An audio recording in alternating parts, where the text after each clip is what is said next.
Hello everyone, welcome back with one more video. और इस video में हम लोग डिस्कस करेंगे step by step reading comprehension strategy. अगर आप रीडिंग कॉम्प्रिहेंशन में बहुत ज्यादा वीक हैं और आप कैट के प्रिपरेशन पे लगे हैं और आप चाहते हैं कि आपका परसेंटाइल बहुत हाई हो, आप रैंक करें, तो उस केस में ये वीडियो आपको बहुत ज्यादा हेल्प देने वाला है। इससे पहले कि हम लोग डिस्कस करें कि रीडिंग कॉम्प्रिहेंशन के अप्रोच क्या होने चाहिए, रीडिंग कॉम्प्रिहेंशन की स्टडी क्या होनी चाहिए और स्टेप बाय स्टेप प्रिपरेशन क्या होनी चाहिए, पहले आप रीडिंग कॉम्प्रिहेंशन के वर्थ को, इसके वेटेज को समझ लीजिए। तो रीडिंग कॉम्प्रिहेंशन में स्पेशली रीडिंग कॉम्प्रिहेंशन का पार्ट 70% से ज्यादा है और उसके बाद 30% के आसपास आपकी वर्बल एबिलिटी है। रीडिंग कॉम्प्रिहेंशन में 16 क्वेश्चंस आने वाले हैं जिसमें 4 पैसेजेस होंगे और ईच पैसेज में 4 क्वेश्चंस होंगे।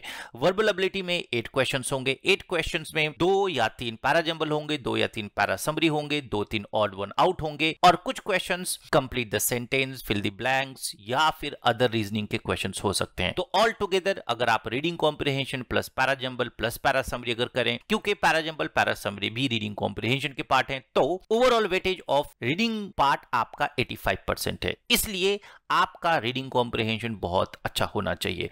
क्या हो अगर आपकी रीडिंग बहुत अच्छी नहीं है और आप बहुत स्ट्रगल कर रहे हैं, तो उस केस में क्या स्ट्रेटजी फॉलो करनी चाहिए, this video is all about. तो इस वीडियो में हम लोग डिस्कस करेंगे step by step guidance for reading comprehension. तो आपका स्टेप 1 है कि आपको रीडिंग हैबिट क्रिएट करनी है, तो build a strong reading habit, ये आपका स्टेप 1 है। एक स्टेप 2 है आप अपने वोकैबुलरी पे वर्क करें, सो एक्सपेंड योर वोकैबुलरी।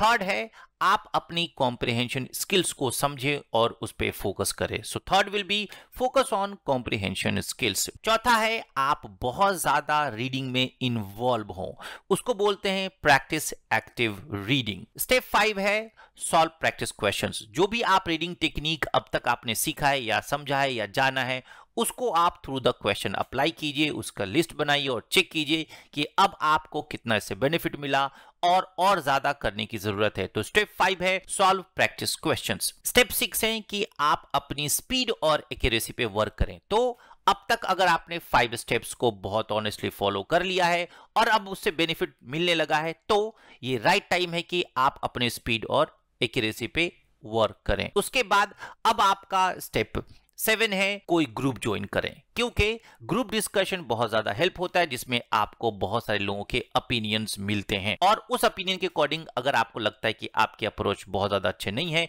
तो आप फॉलो कर सकते हैं। तो स्टेप 6 था improve your speed and accuracy और स्टेप 7 है ज्वाइन अ स्टडी ग्रुप और कोर्स। उसके बाद अब आते हैं फाइनल स्टेप पे। तो जो कुछ भी आपने किया है उसका आपके पास एक डिटेल रिपोर्ट कार्ड होना चाहिए और आपके अपने एरर आइडेंटिफिकेशन होने चाहिए। आप हमेशा देखिए कि क्या खोया क्या पाया। तो स्टेप 8 है regularly review and adjust your strategy. अब इनको हम और डिटेल में समझते कि आप कैसे फॉलो करेंगे ऑल दोज 8 स्टेप्स। तो पहला आपका था कि बिल्ड स्ट्रॉन्ग रीडिंग फाउंडेशन। उस केसेस में आप 2 स्टेप्स ले सकते हैं। रीड डेली, ये बहुत जरूरी है आपके लिए, रीडिंग हैबिट क्रिएट होना बहुत जरूरी है। तो आप जितना ज्यादा टाइम रीडिंग पे स्पेंड करेंगे उतना ज्यादा होगा। लेकिन रीडिंग में everything should not be red, आपको हर चीज नहीं पढ़ना है, उतना ही पढ़िए जितना कि आपके रीडिंग कॉम्प्रिहेंशन के लिए। आपका फोकस मेनली न्यूज़पेपर के एडिटोरियल्स होने चाहिए, जर्नल्स होने चाहिए, मैगजीन्स होने चाहिए, फिक्शंस होने चाहिए, नॉन फिक्शंस होने चाहिए, लेकिन जो कुछ भी हो उसका रिलेशन टिपिकल राइटिंग से हो, ना कि इंटरटेनिंग राइटिंग से हो। तो इंटरटेनिंग राइटिंग का मतलब वो चीजें जो आपको जनरल इंटरटेनमेंट के लिए दी जाती है, तो उसमें बहुत ज्यादा कॉम्प्लिकेटेड सेंटेंस ऐड नहीं किए जाते हैं। इसलिए फोकस कीजिए कि आप एडिटोरियल और जर्नल पढ़ें। ये था आपका पहला स्टेप। और स्टेप 2 है कि आप हमेशा एक गोल सेट कर लें। जैसे अगर आपको लगता है कि आप सिर्फ 10 मिनट पढ़ सकते हैं तो सिर्फ 10 मिनट्स पढ़िए, अगर आपको लगता है 15 मिनट्स पढ़ सकते हैं तो 15 मिनट्स पढ़िए, अगर आपको लगता है कि 30 मिनट्स पढ़ सकते हैं तो 30 मिनट्स पढ़िए, और अगर आपको लगता है कि 60 मिनट्स पढ़ सकते हैं तो 60 मिनट्स पढ़िए। लेकिन उसको आप असेंडिंग ऑर्डर में रखिए। जैसे अगर आपने पहले दिन 10 मिनट पढ़ा है तो आप कोशिश कीजिए कि आफ्टर 2-3 डेज ये 15 मिनट्स हो जाने चाहिए, उसके बाद ये 20 मिनट्स होने चाहिए, उसके बाद 30 मिनट्स होने चाहिए, और ऐसे करके आप 2 आवर्स लॉन्ग स्टडी का अगर आप हैबिट क्रिएट कर लेंगे तो ये आपके फाइनल एग्जाम प्रिपरेशन में बहुत मदद मिलने वाला है। रीडिंग हैबिट के लिए 2 स्टेप्स जो फॉलो कर सकते हैं, एक है रेगुलर रीडिंग, दूसरा है रीडिंग विद गोल। अब आते हैं वोकैब पे।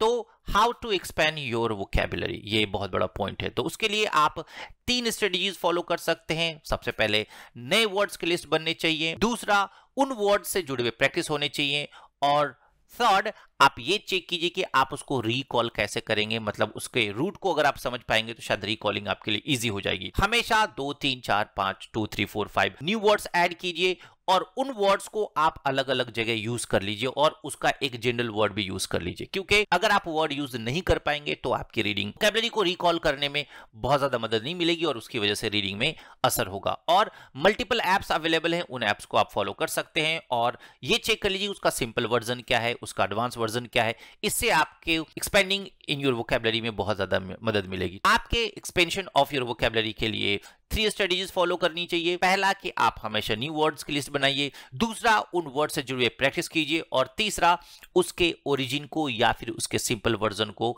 जरूर ध्यान में रखिए। अब आते हैं how to work on focus on comprehension skills. इस केसेस में भी आप 3 स्ट्रेटजी फॉलो कर सकते हैं। हमेशा छोटे पैराग्राफ से पढ़ना शुरू कीजिए और उसको समराइज कीजिए। दूसरा, उस पैराग्राफ से 2-3 क्वेश्चंस बनाइए जिसमें आप इंक्लूड कर सकते हैं what is the author trying to say, what is the main argument, what evidence does the author provide. इस टाइप के क्वेश्चन से आपको उस पैराग्राफ की समरी करने में मदद मिलेगी और उसके बाद आप इन्फर कीजिए, मतलब आप मीनिंग निकालिए और चेक कीजिए कि उसकी मीनिंग कितनी सटीक बैठती है। इससे आप रीडिंग में इन्वॉल्व होना शुरू करेंगे। How to improve focus on reading comprehension skills, summary of paragraph, ये आपका स्ट्रेटजी 1 है। उसके बाद उससे जुड़े हुए क्वेश्चंस जैसे what is the author trying to say, what is the main argument and what evidence does the author provide, इस टाइप से। और उसके बाद अल्टीमेटली इन्फरेंस आपको निकालना आना चाहिए। अब आते हैं आपके स्टेप 4 पे। तो how to work on practice active reading. यहां आपको 2 इंपॉर्टेंट स्ट्रेटजी फॉलो करनी है। पहला है एनोटेट और दूसरा है हाईलाइट। तो एनोटेट का मतलब होता है कि आप छोटे छोटे नोट्स बनाना शुरू करें। जैसे जहां जहां आपको लगता है कि आप उस इंफॉर्मेशन को रिकॉल नहीं कर सकते तो वर्ड को हाईलाइट कीजिए और उससे जुड़े हुए कुछ नोट्स बनाइए। दूसरी चीज कि आप हमेशा उन इंफॉर्मेशन को हाईलाइट कीजिए जो आपको लगता है कि इंपॉर्टेंट है और ये पैसेज को लीड करता है। एक्टिव रीडिंग के लिए आपके पास एनोटेट्स और हाईलाइटिंग स्ट्रेटजी होनी चाहिए। How to work on solve practice questions, ये आपका सबसे इसेंशियल पार्ट है क्योंकि आपको एक नंबर फिक्स करने हैं और उसको उस पर वर्क करना है। तो यहां practice makes a man perfect, ये स्ट्रेटजी फॉलो करनी है। परफॉर्मेंस एनालिसिस ये बहुत ज्यादा जरूरी है। अगर आप अपने प्रैक्टिस सॉल्व पे ज्यादा वर्क करना चाहते हैं तो रेगुलर प्रैक्टिस कीजिए और परफॉर्मेंस एनालाइज कीजिए। How to improve speed and accuracy, तो इसके लिए ऑफ कोर्स कि यहाँ टाइम मैनेजमेंट बहुत ज्यादा मैटर करता है। तो अगर आप अपने टाइम मैनेज पे वर्क करते हैं और स्कीमिंग स्ट्रेटजी फॉलो करते हैं तो ये दोनों होंगे, क्योंकि स्कीमिंग स्ट्रेटजी से आपका टाइम सेव होगा और आपकी स्पीड बढ़ेगी और इन दोनों की वजह से आपकी एक्यूरेसी ज्यादा अच्छी होगी, क्योंकि ज्यादा टाइम देकर बहुत अच्छा परफॉर्मेंस एनालाइज नहीं किया जा सकता। इसलिए अगर आपको स्पीड और एक्यूरेसी पे वर्क करना है तो skimming and scanning strategy apply कीजिए और टाइम मैनेजमेंट पे वर्क कीजिए। जैसा मैंने पहले ही कहा था कि ग्रुप स्टडी बहुत जरूरी है, इसलिए कोई ना कोई ग्रुप स्टडी ज्वाइन कर लीजिए या फिर कोई कोचिंग क्लासेस आसपास के ज्वाइन कर लीजिए या फिर ऑनलाइन ले लीजिए। उससे क्या होगा कि आप रेगुलरली डिसिप्लिन के साथ इन्वॉल्व हो पाएंगे। अब आते हैं आपके फाइनल पॉइंट पे। जो कुछ भी अब तक आपने किया है उसका आपके पास रिपोर्ट कार्ड होना चाहिए और उसकी रीडिंग एनालिसिस रोज होनी चाहिए। आप हमेशा अपने प्रोग्रेस का नोट बनाइए और उस प्रोग्रेस को चेक कीजिए और आपकी स्ट्रेटजी आपके परफॉर्मेंस के हिसाब से चेंज होते रहने चाहिए। तो ये था all about your reading comprehension strategy, अगर आप अपने रीडिंग कॉम्प्रिहेंशन को बहुत अच्छा करना चाहते हैं। अगर मैं आपको 3 बुलेट आइडियाज दे दूं इन शॉर्ट कि आप रीडिंग पे कैसे वर्क करेंगे, तो पहला, आप एक सर्टेन टाइम के साथ डेली रीड कीजिए। नंबर 2, हार्ड वोकैब के लिए सिंपल वर्जन वोकैब ढूंढिए पर उसको रेगुलर प्रैक्टिस में डालिए। और तीसरा, शॉर्ट नोट्स के साथ क्वेश्चन प्रैक्टिस करना शुरू कर लीजिए। इससे आपकी रीडिंग कॉम्प्रिहेंशन 0 से 10 पॉइंट्स तक पहुंच जाएगी आउट ऑफ 10, मतलब आप एक चैलेंजिंग कैट कंपटीटर्स बन जाएंगे और आप अच्छा परसेंटाइल ले पाएंगे।